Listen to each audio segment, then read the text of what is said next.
तो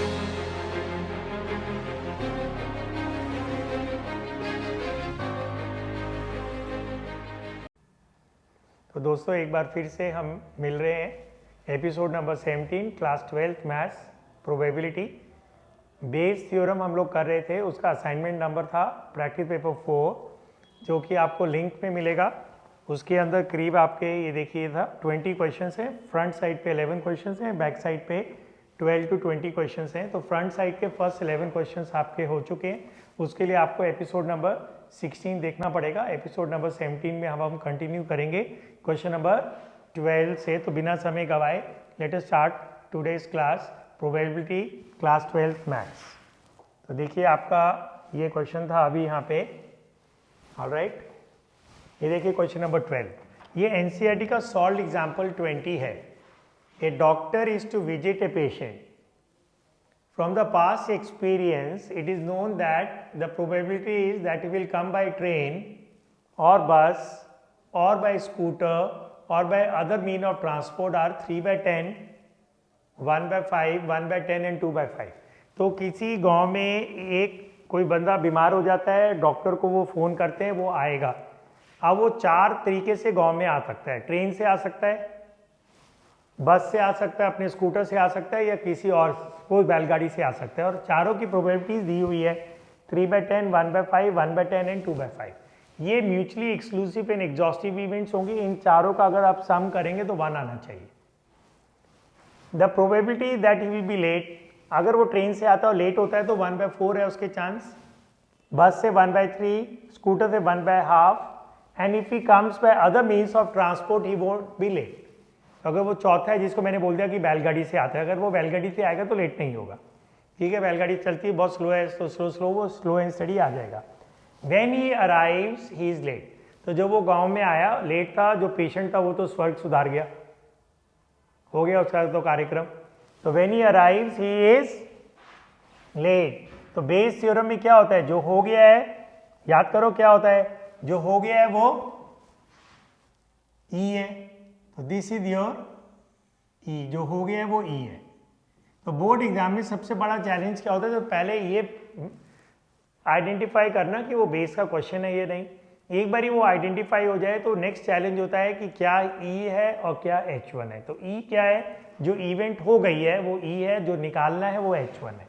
what is the probability he comes by train, तो ये हो गया H1। और H2, H3, H4 तक तो होते नहीं है, इस क्वेश्चन में है, वो इसके भाई बहन है जो पूरे सिस्टम को म्यूचुअली एक्सक्लूसिव एंड एग्जॉस्टिव बनाएंगे। ही कम्स बाय ट्रेन H1 हो जाएगा, ही कम्स बाय बस H2 हो जाएगा, ही कम्स बाय स्कूटर H3 हो जाएगा, ही कम्स बाय बैलगाड़ी बुलक कार्ट वो H4 हो जाएगा। और सबकी प्रोबेबिलिटी दी हुई है। ये प्रोबेबिलिटी ऑफ H1, ये H2, ये H3 और ये H4। ऑलराइट, तो अब हम इस क्वेश्चन को करते हैं। तो मैं अपना ग्रीन ब्लैक बोर्ड ले आता हूँ। ऑलराइट, ये हो गया। Alright, so let's now start.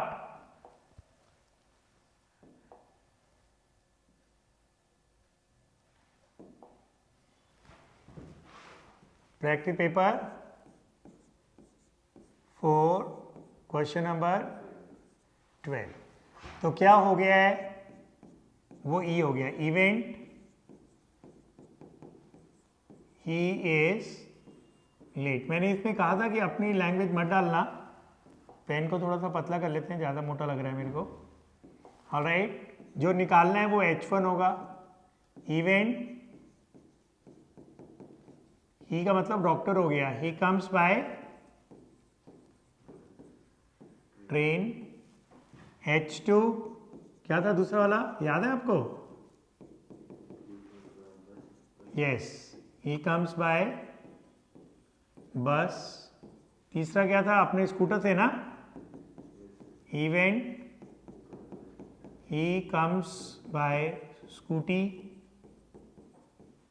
और H4 को हमने मान लिया था अदर मीन्स ऑफ ट्रांसपोर्ट, वो लिखा नहीं है। ही कम्स, वॉकिंग कर दूं इसको मैं, ठीक है, वॉकिंग कर देते हैं इसको, चलो। ही comes by other means of transport, ठीक है। क्वेश्चन में वॉकिंग नहीं दिया, मैंने अपनी मर्जी से लिख लिया है। क्वेश्चन में बोला है ही comes by other means of transport, तो आप वो पूरा लिख दीजिए अदर मीन्स ऑफ ट्रांसपोर्ट। ठीक है विश्वजीत, अब फिर से पता नहीं। ओके अब इनकी प्रोबेबिलिटी क्या दी है 3/10, इसकी कितनी दी है 1/5, तो इसको भी आप ऊपर नीचे ना 2 से मल्टीप्लाई कर देना 2/10। थर्ड दी है 1/10, तो उसको तो करने की जरूरत नहीं है। और फोर्थ में दी हुई है 2/10, तो उसको भी आप 2 से मल्टीप्लाई कर देना। अब इन चारों को ऐड करके देखो 1 आ रहा है, 3 + 2 5, 5 + 1 6, 6 + 4 10, 10/10 1, क्योंकि H1 H2 H3 H4 का म्यूचुअली एक्सक्लूसिव एंड एग्जॉस्टिव होना जरूरी है जब भी वो बेस थ्योरम लगती है। अब आपको क्या दिया हुआ है E/H1 दिया हुआ है। पता है E/H1 का मतलब क्या है? हमें मालूम है कि वो ट्रेन से आया, जो स्लैश के बाद होता है वो हो गया है, what is the probability he will be late, तो ये क्वेश्चन में डायरेक्टली दिया हुआ है 1/4।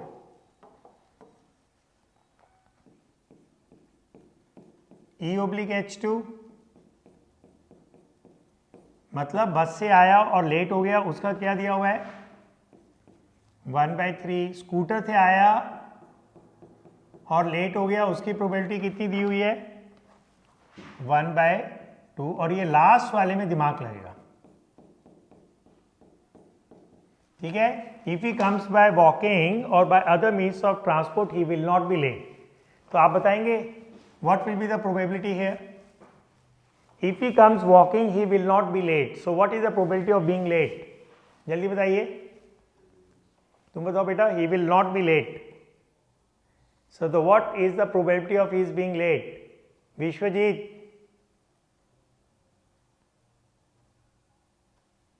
yes 0 बेटा, he will not be late ना, so what is the probability of, जब मैंने बोला मैं लेट होऊंगा ही नहीं, so what is the probability of my being late?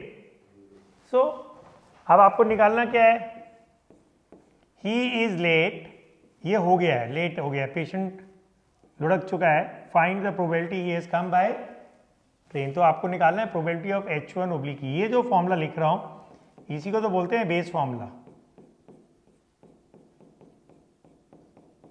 और नीचे आपकी बार कितनी टर्म्स आएंगी 4 टर्म्स आएंगी, नॉर्मली तो 2 ही होती हैं, किसी किसी में 3 होती हैं, लेकिन अब की बार कितनी है, क्या आपके पास सारी टर्म्स के नंबर्स हैं?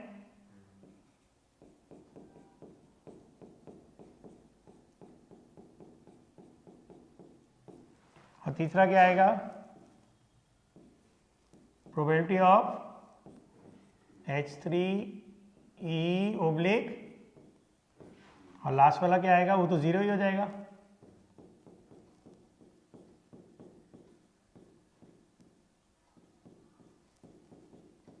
क्या यहां से आप वैल्यूज डाल लेंगे खुद, क्योंकि आपके पास सारे नंबर्स दिए हुए हैं।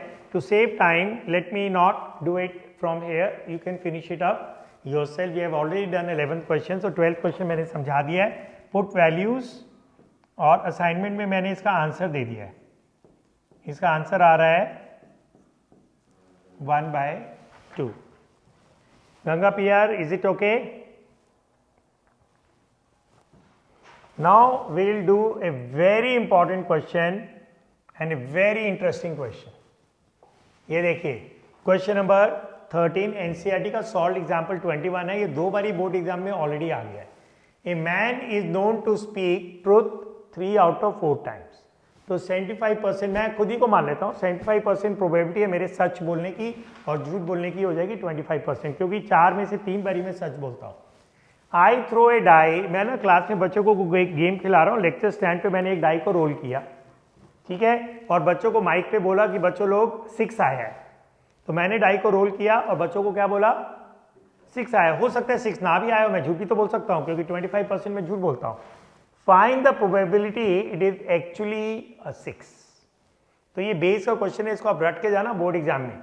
अब कौन मेरे को बताएगा व्हाट इज ई, तो मेरी क्लास में यहाँ कुछ बच्चे बैठे हैं, आयुष बताएगा व्हाट इज ई, जो हो गया है वो ई है और जो निकालना है वो H1 है। जल्दी बताइए what is E. Perfect answer बोला है। और विश्वजीत तुम बताओ व्हाट इज ई?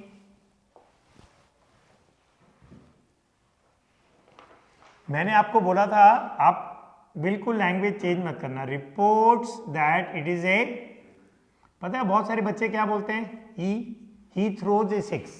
देखो थ्रोइंग ए 6 एंड रिपोर्टिंग ए 6 में फर्क है, क्योंकि मैं 100% सच नहीं बोलता हूं ना।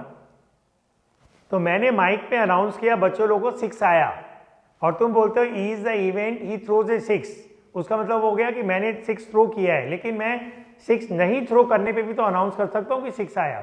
मेरे को किसी एक खास बच्चे को जिताना है, उसने मेरे को इशारा कर दिया कि सर 6 बोलना, अब मेरी डाई पे 5 आया, जब भी मैंने माइक पे अनाउंस कर दिया 6 आया। तो reports it is a 6, he actually throws a 6, अलग अलग चीजें हो गई। तो जो हो गया है वो ई है, तो reports it is a 6। Find क्या करना है, इट इज एक्चुअली ए 6, मतलब ये H1 हो गया, एक्चुअली ए 6 का मतलब हो गया ही थ्रोज ए 6। तो अब इस क्वेश्चन को करते हैं, बहुत ही बेहतरीन क्वेश्चन है ये, अगर आपने पहले बोर्ड में ना किया हो ना तो आप इसमें फंस सकते हैं। Alright, so let's do question number, क्या था ई, एनसीईआरटी का शॉर्ट एग्जांपल है। ई क्या है, इवेंट ही थ्रोज ए 6 नहीं, ही रिपोर्ट्स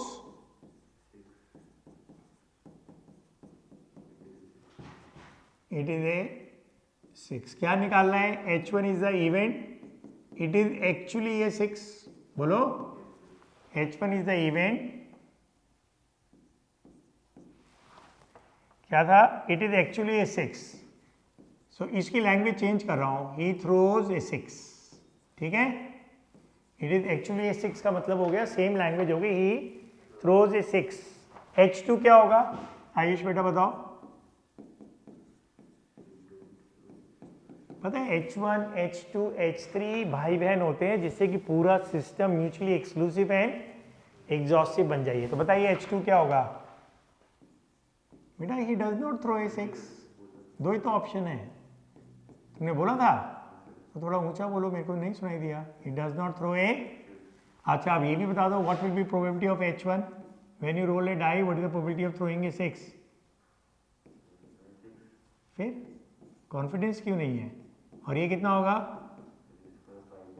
5 है 6, इन दोनों का सम 1 होगा, क्योंकि H1 एंड H2 का म्यूचुअली एक्सक्लूसिव एंड एग्जॉस्टिव होना जरूरी है। अब हम निकालेंगे next data, probability of E oblique H1। इसको ना जरा मैं इंग्लिश में लिख दूं क्योंकि ये कंफ्यूजिंग होगा। E का मतलब क्या है,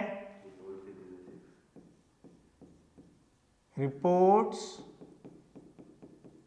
it is a 6 slash H1 क्या है, इससे पहले ना ये मैंने एक और क्वेश्चन में ऐसे इंग्लिश में भी लिखा था, पता है वो कौन सा था, अगर आप असाइनमेंट देखेंगे क्वेश्चन नंबर 11 HIV वाला, क्योंकि जब क्वेश्चन टफ होता है ना मैं सिंबल्स के साथ इंग्लिश में भी लिखता हूं, तो कोई गेस कर सकता है क्या हो गया है, ही थ्रोज ए 6, मतलब मैंने 6 थ्रो किया और मैंने माइक पे क्या अनाउंस किया, 6 आया, तो इसका मतलब मैंने क्या किया बताओ, मैंने सच बोला ना, 6 मैंने थ्रो किया और माइक पे भी अनाउंस किया 6 आया है, तो इसका मतलब क्या हो गया, प्रोबेबिलिटी ही स्पीक्स ट्रूथ। ये देखिए ये मतलब हो गया, और ट्रूथ की प्रोबेबिलिटी कितनी दी हुई है 3/4, वही तो दिया है, he speaks truth 3 out of 4 times. Probability of E oblique H2 क्या होगा, फिर से इंग्लिश में लिखता हूं, reports it is a 6 slash he does not throw 6। इसका मतलब क्या हो गया, झूठ बोला ना, 6 आया नहीं, कुछ और आया, 2 आया, 3 आया, 4 आया, 5 आया, फिर भी मैंने माइक पे किसी बच्चे को हेल्प करने के लिए मैंने बोल दिया 6 आया, तो ही स्पीक्स लाई। लाई की क्या है प्रोबेबिलिटी 1/4। अब पता है कुछ बच्चे सोचेंगे कि सर ये दोनों का भी सम 1 हो गया, इन दोनों का सम 1 होना एक फ्लूक है, इसी क्वेश्चन में हुआ है बाकी किसी में नहीं हुआ, इनका सम 1 होना जरूरी है। H1 and H2 have to be mutually exclusive and exhaustive, E oblique H1 E oblique H2 नहीं। अब क्या हो गया, जो हो गया है वो नीचे आएगा, ई हो गया और हमें क्या निकालना है H1। मतलब मैंने अनाउंस किया 6 है, क्या मैंने सच में 6 बोला? जैसे आयुष सामने बैठा है, मैंने डाई को रोल किया और आयुष को बोला बेटा 6 आया, तो आयुष सोच रहा है क्या सच्ची में 6 आया? हो सकता है सर झूठ बोल रहे हो, है ना? अब इसका फॉर्मूला क्या होगा? प्रोबेबिलिटी ऑफ H1, फॉर्मूला तो आपको याद रखना है ना, E ओब्लिक H1। इस फॉर्मूले को क्या बोलते हैं गंगा PR? इसको बोलते हैं बेस फॉर्मूला या बेस थ्योरम।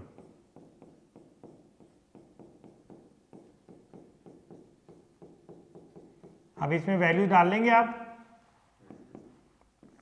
चलो मैं लिख देता हूं। प्रोबेबिलिटी ऑफ H1 कितना है? E ओब्लिक H1 3/4 है, ये रहा ना। और ये सेम नंबर यहाँ पे भी आएंगे 1/6 इंटू, फिर वो कितना था 5/6 इंटू, अब ये 6 ना डिनोमिनेटर से कॉमन लेके कट जाएगा, 4 भी डिनोमिनेटर से कॉमन लेके कट जाएगा, तो ऊपर बचेगा 3 और नीचे बचेगा 8।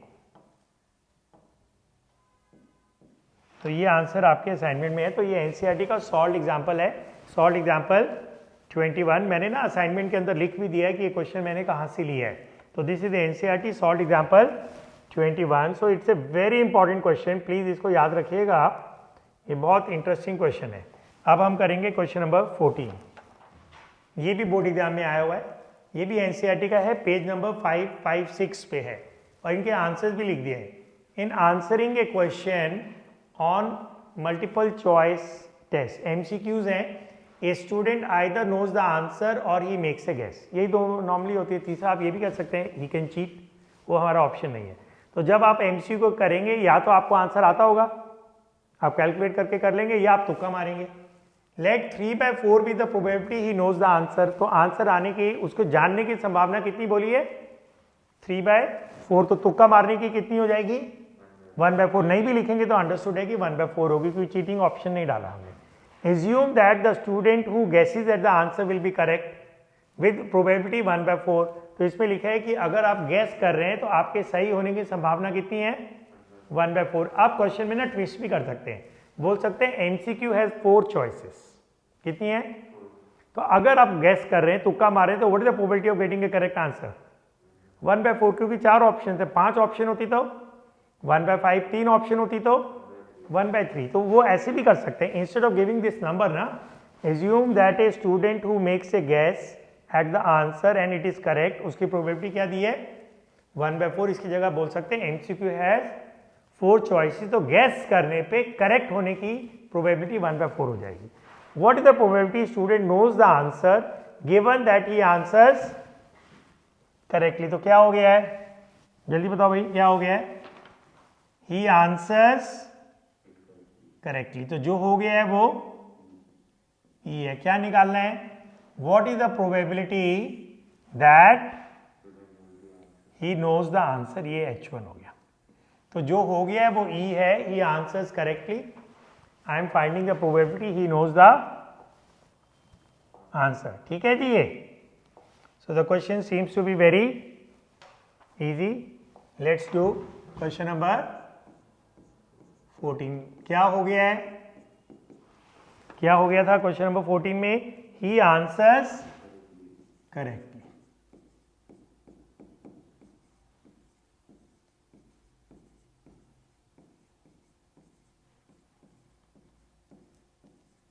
विश्वजीत,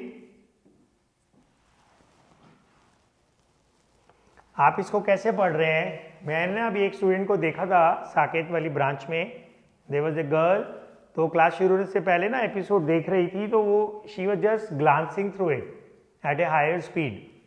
मैथ्स कभी भी पढ़ के नहीं आएगी। तो अभी कुछ बच्चों के प्री बोर्ड्स हो रहे हैं, दे गेटिंग लेसर मार्क्स, तो कई बच्चे ना सिर्फ मैथ्स को as a English as a text book पढ़ रहे हैं। प्लीज़ ऐसे कभी मैथ्स आप नहीं सीख पाएंगे। आपको एक कॉपी और एक पेन लेके बैठना पड़ेगा, हर चीज़ को लिखना पड़ेगा। जो आप यहाँ पे पढ़ रहे हैं ना, जो ये अभी देख रहे हैं, इसको आपको कॉपी में लिखना पड़ेगा। उसके बाद एपिसोड को बंद करके दोबारा से उसको लिखना पड़ेगा। तो अगर आप इसको just as a story book read करेंगे, आपके मार्क्स नहीं आएंगे, आपको समझ में जरूर आ जाएगा उस वक्त, लेकिन बाद में आप रिप्रोड्यूस नहीं कर पाएंगे, आप सब भूल जाएंगे. So if you are looking at these episodes, all the students who are looking at these episodes, if you are doing it for marks in your exams, you have to write simultaneously in your copies. तो उस समय आप इसको 1.25, 1.5 की speed पे नहीं देखेंगे, rather 1 की स्पीड पे देखेंगे, और वो भी बार बार पॉज करना पड़ेगा आपको बीच में. If you want to learn maths, you have to use a paper and pen and write. तो क्या हो गया है, ही आंसर्स करेक्टली, वो ई हो गया. क्या निकालना है, स्टूडेंट नोज द आंसर. तो H1 क्या हो जाएगा, इवेंट.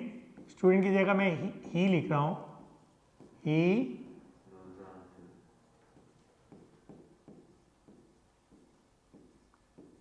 और H2 क्या होगा, इसका कॉम्प्लीमेंट्री भाई बहन. विश्वजीत क्या होगा H2.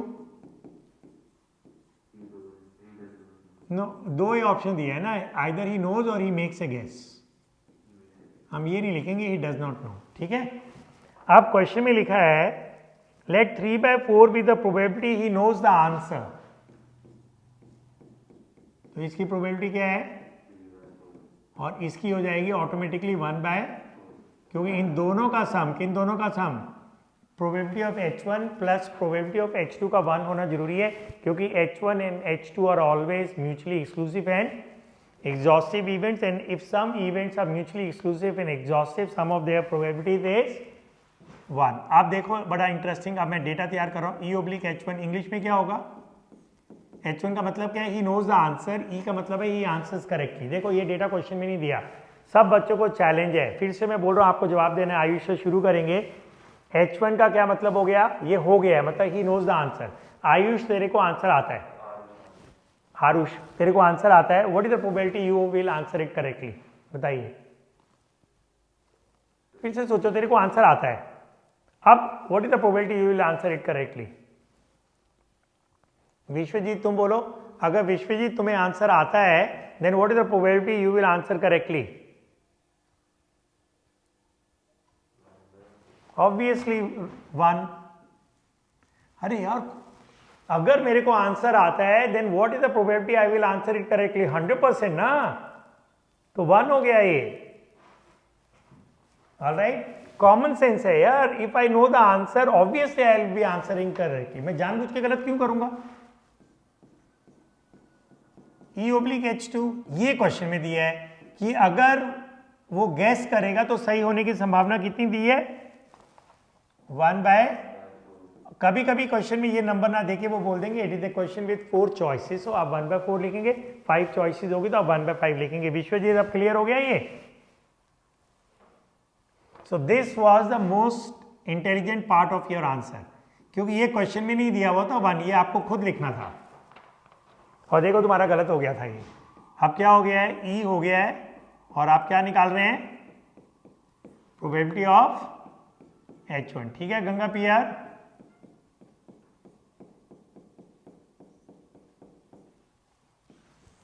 पिछली क्लास में तुमने कुछ नहीं बोल रहे थे यार, because so unhappy about that, you know. आप रिस्पॉन्ड ही नहीं करते हैं. मैं बोलता रहता हूँ, आप कुछ लोग बोलते ही नहीं है. बस अब इसमें वैल्यूज डाल दो, मैं डाल ही देता हूँ, ये तो बहुत छोटा क्वेश्चन है. So see these are all comes under the category of easy base. 3/4 into E/H1 1, ये भी 3/4 इंटू 1 प्लस 1/4 इंटू, बस. चलिए अब इसको आप कैलकुलेट कर. 1/4 तो कट ही जाएगा आपका, है ना, ये वाला. तो ऊपर क्या बचा, ऊपर तो खाली 3 बचा ना, ये रहा. नीचे क्या बचा, 3 प्लस 1/4, तो 4 3 12 हो जाएगा, 13/. तो ये आंसर कितना आ गया, और ये आंसर मैंने आपको असाइनमेंट में दिया हुआ है, 12/13. तो now let's do question number 15. ये भी अब एक बड़ा क्वेश्चन आ गया, ये उसी की तरीके से HIV वाला. ये देखिए एकदम वही खतरनाक क्वेश्चन है. A laboratory blood test, these are a very typical question. ऐसे 2 क्वेश्चन हो गए, एक HIV का हो गया और एक ये वो हो गया. दोनों ही खतरनाक बीमारियां हैं. ये भी पेज नंबर 556 पे NCERT का क्वेश्चन है. तो ये जो क्लास हो रही है ना, जैसे मैं फिर से बोल रहा हूँ, ये एकदम आपके एग्जाम ओरिएंटेड क्लासेस हैं. They are a substitute for your school and your other places.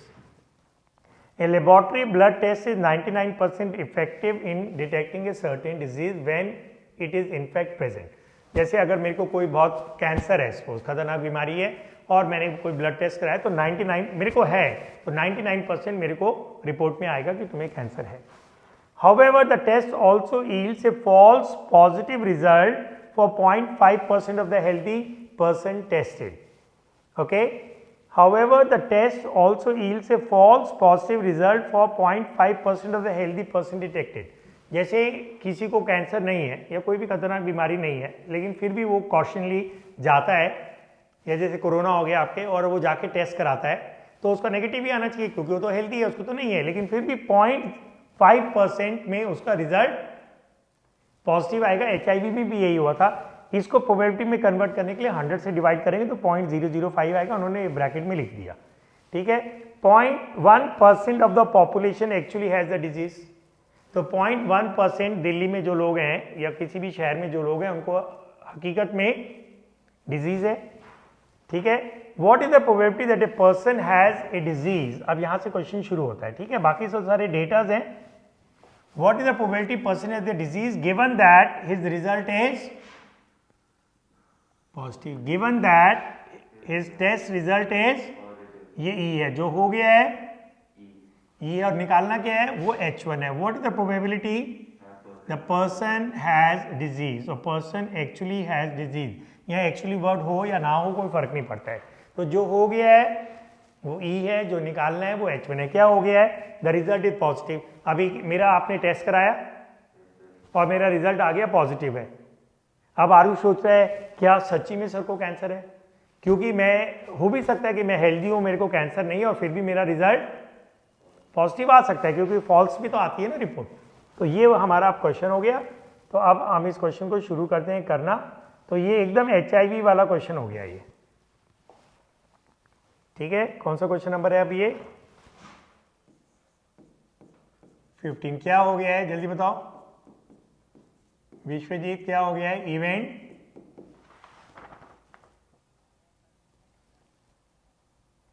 Test result is positive. Event मैं ना लैंग्वेज चेंज नहीं करूंगा, क्वेश्चन से कॉपी करूंगा बस. टेस्ट रिजल्ट इज पॉजिटिव, क्योंकि सबसे ना एलिमेंट्री चीजें तो यही है ना. शुरू की ये 3-4 लाइनें, अगर ये लाइनें गलत हो गई तो हमारा डबल नुकसान होगा. बताओ डबल नुकसान कैसे होगा? एक तो मार्क्स 0 मिलेंगे, ऊपर से टाइम हाँ पूरा वेस्ट करेंगे क्योंकि इसको फिनिश करेंगे 5 to 7 मिनट्स लग जाएंगे. आने तो अंडा ही है क्योंकि शुरू के ओपनिंग लाइन ही गलत हो गई. Person has the disease, H1 is the event. What is the probability person has the disease?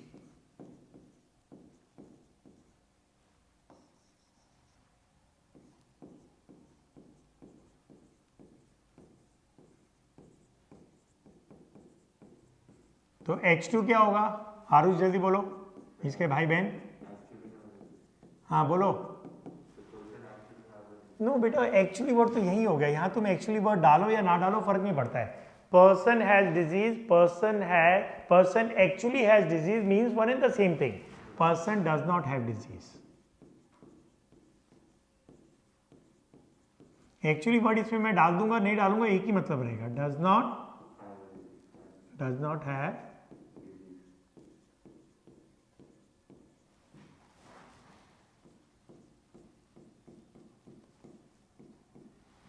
Person has disease. अब इसमें क्या लिखा है? 0.1% of the population actually has disease. ये एक्चुअली वर्ड हो या ना हो से फर्क नहीं पड़ेगा. तो 0.1%, बड़ा ध्यान से रखिएगा 0.1% है तो इसको 100 से आपको डिवाइड करना पड़ेगा. तो ये कितना हो जाएगा? डिवाइड करेंगे तो 2 0 और आपके सरक जाएंगे. ये हो गया. और प्रोबेबिलिटी ऑफ H2 क्या होगा? Healthy person. तो डजंट हैव डिजीज, तो इसको 1 में से माइनस करना पड़ेगा. तो ये कितना हो जाएगा? 0.9999 आएंगे. अब इनको ऐड करोगे ना तो 1 आना चाहिए. ऐड करके देख भी लीजिएगा 0.001, तो ये ऐड करके आएगा. ठीक हो गया. क्योंकि H1 एंड H2 का म्यूचुअली एक्सक्लूसिव एंड एग्जॉस्टिव होना जरूरी है. अब देखो इसमें ना मेरे को डाउट है तो मैं इंग्लिश में लिख देता हूँ. एग्जाम में आप मत लिखना, एक बार आपको डाउट क्लियर हो जाए. ई का मतलब क्या है इंग्लिश में लिख रहा हूँ. फिर ये तीसरा क्वेश्चन है जिसमें लिख रहा हूँ मैंने क्वेश्चन नंबर 11 में लिखा था HIV में और क्वेश्चन नंबर 13 में लिखा था। टेस्ट रिजल्ट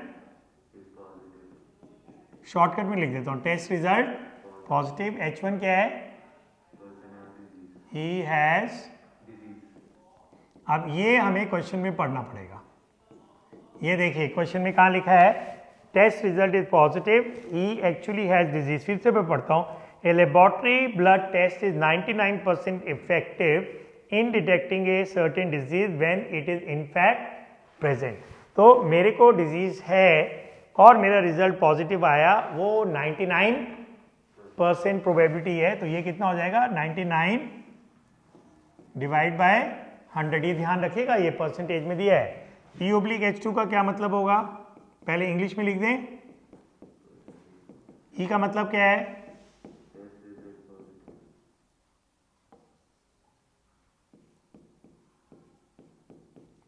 ये देखिए अगर आप सिस्टमेटिकली पढ़ते हैं ना, ये क्वेश्चन तो आपके लिए आसान हो गए। अगर आप रैंडमली पढ़ेंगे ना, कभी भी आपके मार्क्स ज्यादा अच्छे नहीं आएंगे। ही डज नॉट हैव, अब ये नंबर फिर ना हम असाइनमेंट में ढूंढते हैं, क्वेश्चन में लिख के कहीं मिलेगा। एक हेल्दी पर्सन का पॉजिटिव रिजल्ट आने के चांसेस क्या है, let me read the question for you. However the test also yields a false positive result for 0.5% of the healthy person।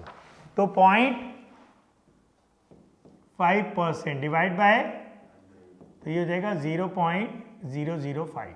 तो यही आपका चैलेंज था क्वेश्चन में। ये जो 4 लाइनें हैं ना, ये आपका चैलेंज होता है, उसके बाद तो क्वेश्चन में कुछ भी नहीं बचा। सो ये वाला क्वेश्चन में लिखा है 99% और ये वाला क्वेश्चन में भी लिखा है। फिर से पढ़ता हूं ये line, test result, the test also yields a false positive result, मतलब रिजल्ट इज पॉजिटिव। फॉल्स इसलिए बोला क्योंकि वो फॉल्स रिजल्ट है, बंदे को डिजीज नहीं है, ही does not have a disease, healthy है, फिर भी उसका रिजल्ट पॉजिटिव आया। हो गया बस। अब तो क्वेश्चन में फॉर्मेलिटी बची है, क्या हो गया है, E हो गया और H1 निकाल। तो probability of H1 into probability of E/H1, ये तो फॉर्मूला है।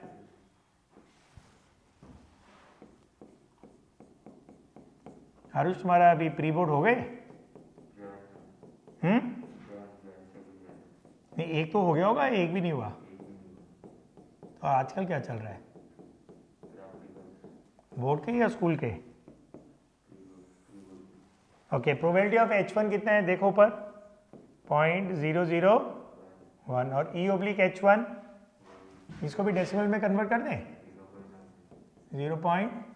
कैलकुलेशन होने वाली है गड़बड़ क्योंकि सारा डेसिमल में जा रहा है और ये सेम क्या आएगा।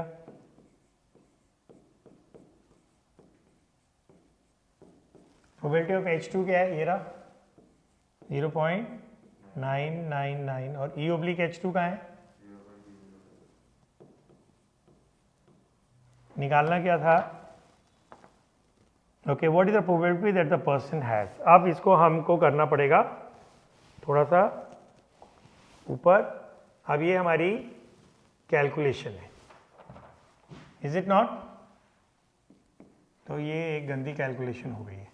ये देखो, इसके 3 डेसिमल और इसके 3 डेसिमल और इसके 3 डेसिमल हटा देता हूं, तो ये बच जाएगा 1। ओके, और यहां बच जाएगा 0.99 नहीं था ना, हाँ, और ये भी 1 हो जाएगा।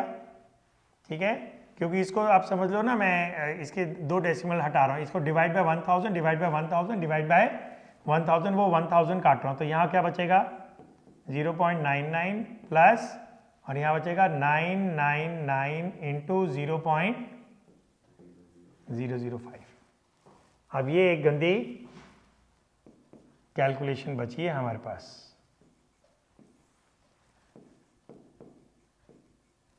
एग्जाम में बस यहीं पे जाके हमारा टाइम वेस्ट होगा। सो 999 को आप 5 से मल्टीप्लाई करिए। मैं आपको पूरी कैलकुलेशन दिखा रहा हूँ, कैलकुलेटर यूज नहीं कर रहा हूँ। 5 9 45, 4 कैरी लगा, 5 9 45, 49 4 कैरी लगा, 5 9 45, ठीक हो गया। और 3 के बाद आपकी बिंदी आएगी, बोलिए सही है ये? चेक करो जल्दी से, चेक योर कैलकुलेशन।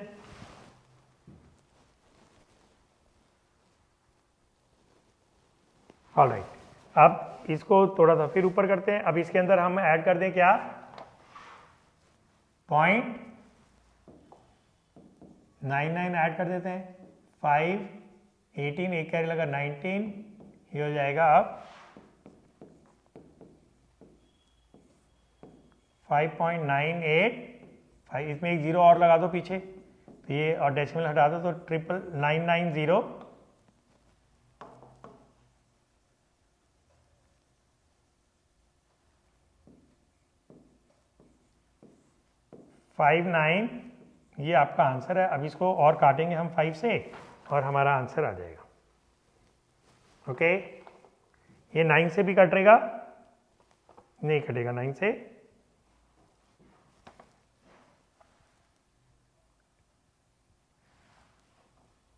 हमारा आंसर तो नहीं आ रहा है ये, आ रहा है। तो ये 9 से कटेगा, कितना जाएगा 9 से, और नीचे 9 से कटेगा, कितना जाएगा 5985 को 9 से काटो आप। ये मैंने चेक कर लिया ना, देखो ये 9 है, ये 10 है, 18 है, 18 में 1 + 8 9, तो मैंने डिविजिबिलिटी टेस्ट ऑफ 9 कर लिया। तो 9 कितना होता है, 6 9 था 54, 54 50, 54 में से यहाँ क्या बचेगा 58, फिर से 6 पे जाएगा 45, फिर 5 से, है ना, बोलो। ऑलराइट, आंसर में भी ना कटा नहीं है, और कटेगा आंसर के अंदर। अब ये 5 से फिर कटेगा, 5 से काटो, 5 2 10,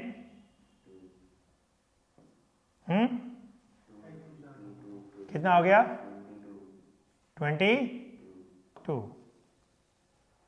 और नीचे कितना आएगा 5 1 5, 16, 5 3 15, तो आंसर कितना आ गया 22/133। मैंने आंसर क्या लिख के दिया है आपको असाइनमेंट में, 198/1197। तो ये और कट सकता था, मैंने पूरा काटा नहीं है। अभी 9 पे जाएगा, 9 2 18, फिर से 22 है ना, और ये 9 1 9, तो कितना बचेगा 29, 9 3 27, फिर से ये सेम आंसर आ गया।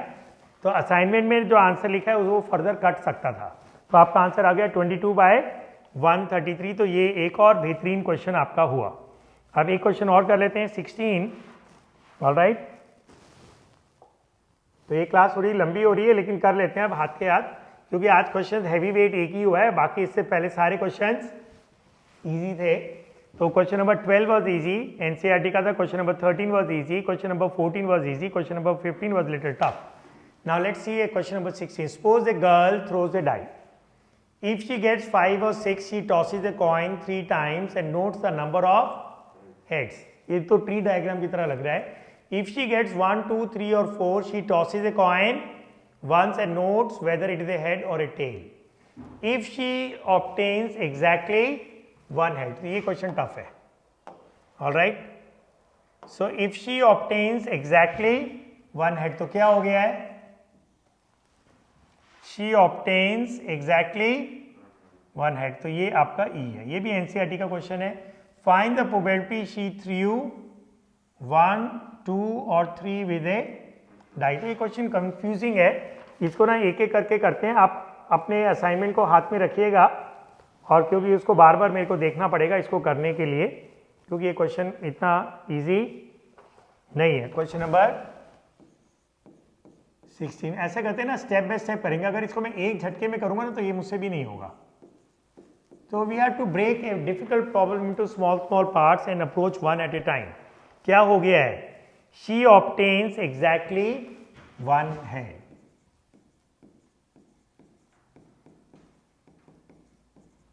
अभी क्वेश्चन मेरे को पूरा अभी तक समझ में भी नहीं आया है, लेकिन ना मैं कुछ लाइनें लिख लेता हूं जो ऑब्वियस है।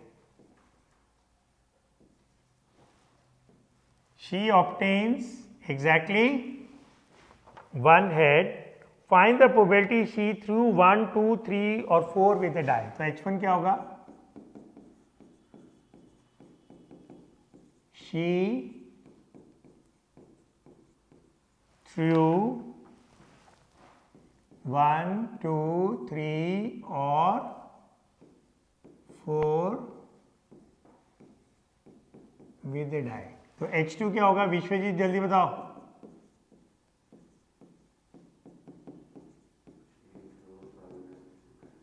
She threw 5 or 6 with a die। ठीक है, what will be probability of H1? Perfect answer दिया। और H2 इसको काट के 2/3 कर दूं और इसको काट के 1/, इन दोनों का समान आ रहा है। ऑल राइट, अब हमें क्या निकालना है, प्रोबेबिलिटी ऑफ E ओब्लिक, इसके लिए पढ़ना पड़ेगा। H1 का क्या मतलब है, ये हो गया है 1, 2, 3 और 4। इसमें लिखा है इफ शी गेट्स, अब मैं लाइन पढ़ रहा हूं, इफ शी गेट्स 1, 2, 3 और 4 she tosses a coins once and notes whether she has got a head or tail। so H1 में क्या हो गया है, उसने डाई थ्रो की, उसका या तो 1 आया, 2 आया, 3 आया, 4 आया। अब उसके बाद वो क्या करेगी, कॉइन को सिर्फ एक बारी टॉस करेगी। What is the probability of getting a head, अगर आप एक बारी टॉस कर रहे हैं, 1 हेड 1/2। तो ये जो नंबर है ना, ये चैलेंज हो गया आपके लिए, ये वाले नंबर चैलेंज नहीं है। तो अगर 1, 2, 3, 4 आता है, डाई से क्वेश्चन में लिखा है she throws a coin once and what is the probability of getting 1 head, 1/2। Probability of E oblique H2 का क्या मतलब है, शी थ्रू 5 और 6। Now what is the probability of getting 1 head. अब क्वेश्चन सुनिए, इफ शी थ्रोज 5 और 6 she tosses a coin 3 times. तो उस समय जब वो कॉइन 3 टाइम्स टॉस करेगी तो आपके आउटकम्स क्या होंगे, HH, HT, TH, TT। फिर इसके बाद क्या करेंगे, हम इनकी फोटोकॉपी ले लेंगे, याद है ना, ऐसे मैंने कराया था आपको शुरू में। और ऊपर सबके आगे क्या लगा देंगे, H, और नीचे सबके आगे T। Okay, total number of possible outcomes कितनी होंगी, 8, है ना, बोलो। Now what is the probability of getting exactly 1 head. 1 head किस किस में होंगे, 1, 2 और 3। प्रोबेबिलिटी ऑफ 1 हेड क्या होगी,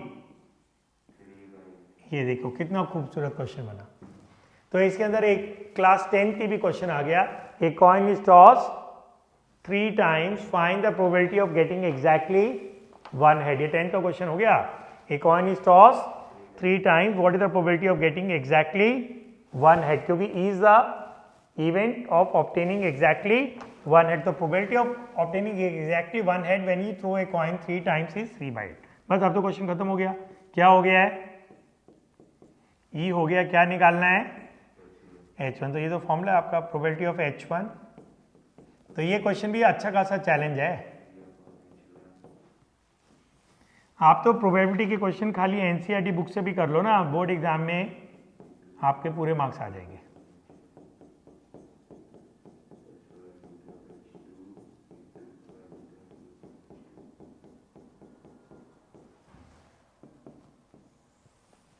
प्रोबेबिलिटी ऑफ H1 कितना है, और E oblique H1 1/2/3 plus probability of H2 कितना है, इंटू ये 3 तो कट जाएगा।